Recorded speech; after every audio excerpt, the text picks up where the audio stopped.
Aujourd'hui, le 5 septembre 2024. Première lecture.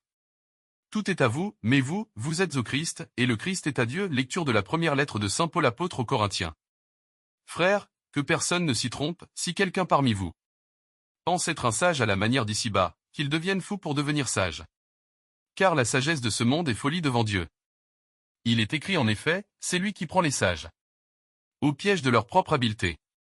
Il est écrit encore, le Seigneur le sait, les raisonnements des sages n'ont aucune valeur. Ainsi, il ne faut pas mettre sa fierté en tel ou tel homme. Car tout vous appartient, que ce soit Paul, Apollo, Pierre, le monde, la vie, la mort, le présent, l'avenir, tout est à vous, mais vous, vous êtes au Christ, et le Christ est à Dieu. Parole du Seigneur. Nous rendons grâce à Dieu. Psaume. La terre est au Seigneur, et toute sa richesse. Au Seigneur, le monde et sa richesse, la terre et tous ses habitants. C'est lui qui l'a fondée sur les mers et la garde inébranlable sur les flots. Qui peut gravir la montagne du Seigneur et se tenir dans le lieu saint? L'homme au cœur pur, aux mains innocentes, qui ne livre pas son âme aux idoles. Il obtient, du Seigneur, la bénédiction, et de Dieu son Sauveur, la justice. Voici le peuple de ceux qui le cherchent.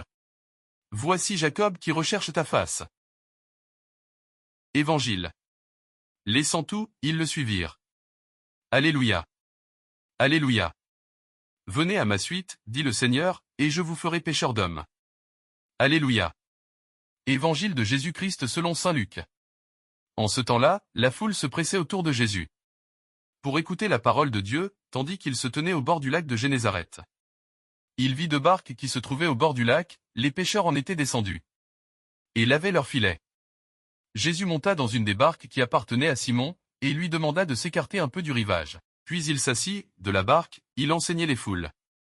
Quand il eut fini de parler, il dit à Simon, avance au large, et jetez vos filets pour la pêche. Simon lui répondit, Maître, nous avons peiné toute la nuit sans rien prendre, mais, sur ta parole, je vais jeter les filets.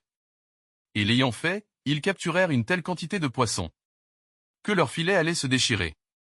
Ils firent signe à leurs compagnons de l'autre barque de venir les aider. Ceux-ci vinrent, et ils remplirent les deux barques, à tel point qu'elles enfonçaient. À cette vue, Simon-Pierre tomba aux genoux de Jésus, en disant, Éloigne-toi de moi, Seigneur, car je suis un homme pécheur. En effet, un grand effroi l'avait saisi, lui et tous ceux qui étaient avec lui, devant la quantité de poissons qu'ils avaient pêchés, et de même Jacques et Jean, fils de Zébédée, les associés de Simon. Jésus dit à Simon, Sois sans crainte, désormais ce sont des hommes que tu prendras. Alors ils ramenèrent les barques au rivage. Et, laissant tout, ils le suivirent. Acclamons la parole de Dieu. Louange à toi Seigneur Jésus.